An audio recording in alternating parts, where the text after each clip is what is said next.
Selamat pagi Ibu Rian dan para asisten dosen. Saya Maria Desi Gracia Julianti Sobe dari kelas pemrograman komputer D dengan NPM 1906-10499.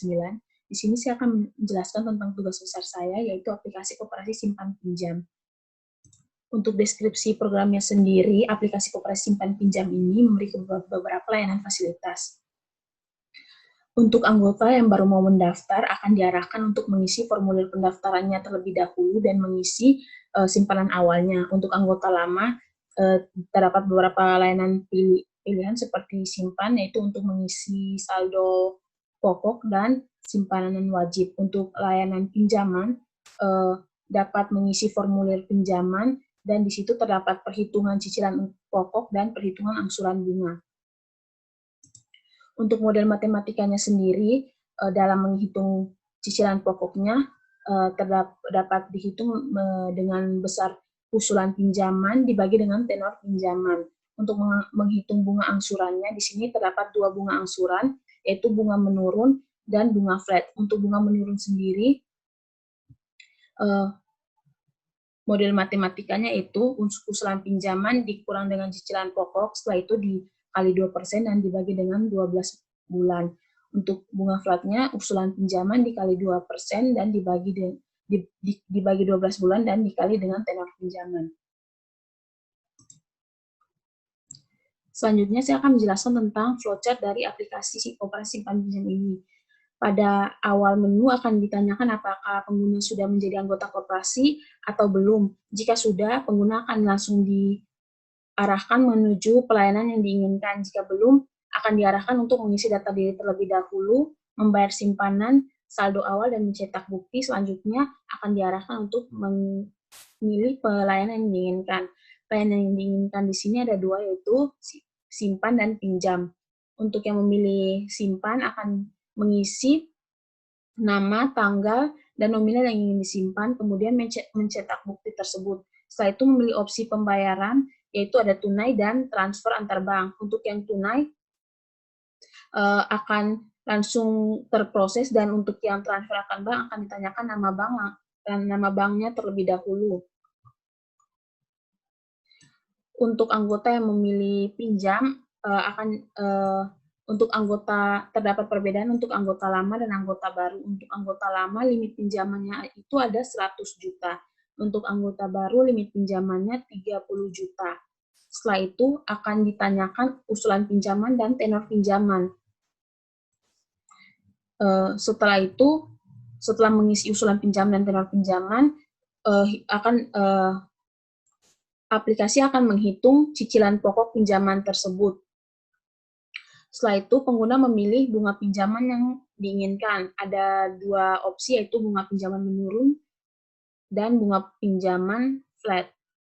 Jika memilih bunga pinjaman menurun, usulan pinjaman akan dikurang dengan cicilan pokok tadi dan dikalikan dengan 2% dibagi dengan 12 bulan.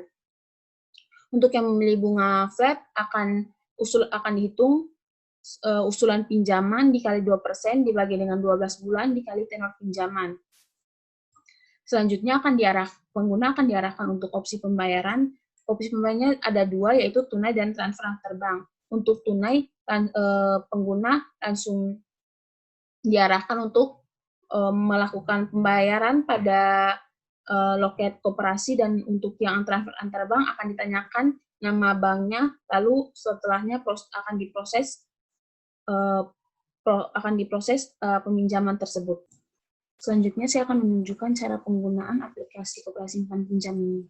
Di sini saya menggunakan Kite Creator dengan bantuan Taikitly.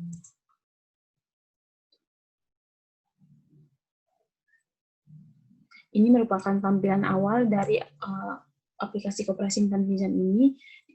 Di sini jika sudah menjadi anggota dapat mengklik pada tombol layanan dan belum pada tombol mendaftar. Di sini saya menggunakan dua widget, yaitu label dan push button.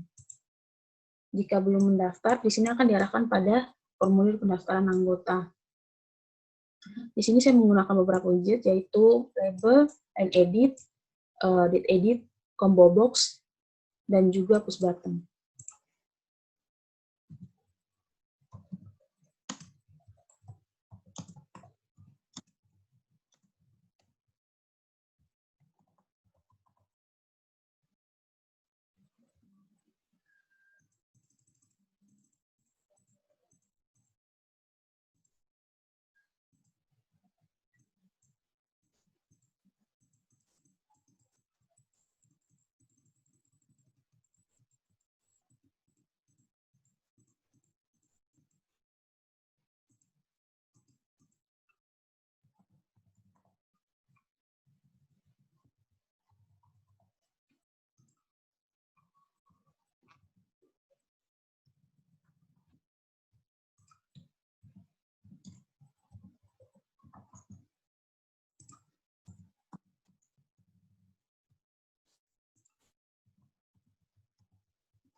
Jika sudah, silakan klik selesai dan akan dibawa kepada window untuk membayar simpanan saldo awal.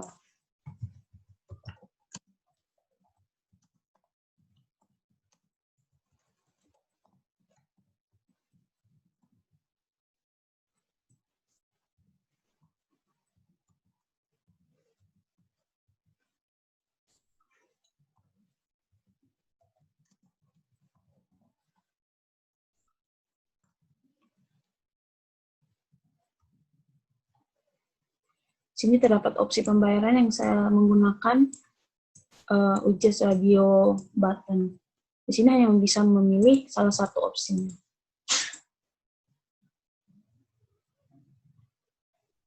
Jika memilih transfer antar bank, ini merupakan kwitansi dari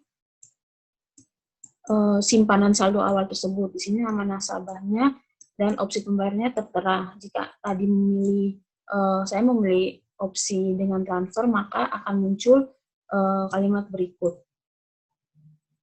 Jika selesai, akan muncul window terakhir ini.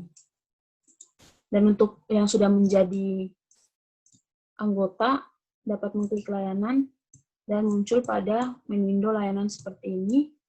Dan di sini terdapat dua pilihan layanan, yaitu simpan dan pinjam. Jika simpan akan seperti pada layanan yang tadi, dan jika mengklik pinjam, akan diarahkan untuk mengisi form peminjaman nasabah.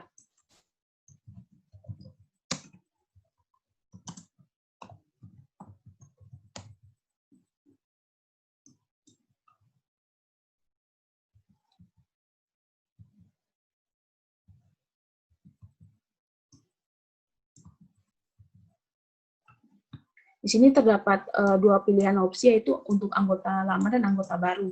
Jika untuk anggota lama, limit pinjamannya sebesar 100 juta. Untuk anggota baru, limit pinjamannya 30 juta.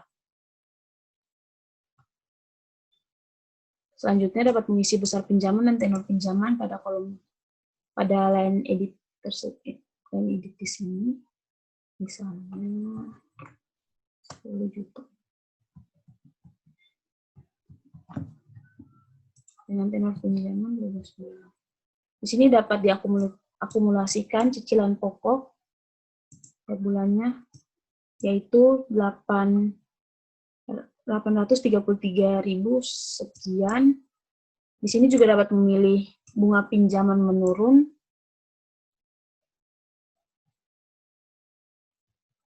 dan juga opsi pembayaran. Untuk opsi pembayarannya, di sini untuk akumulasi cicilan pokoknya sudah terlihat, namun untuk bunga pinjaman dan opsi pembayarannya masih terdapat error pada codingannya. Jika sudah, klik pada ajukan pinjaman dan akan diarahkan kembali pada window akhir ini. Sekian dari penjelasan saya mengenai penggunaan aplikasi koperasi simpan pinjam ini. Semoga bermanfaat bagi banyak orang. Terima kasih.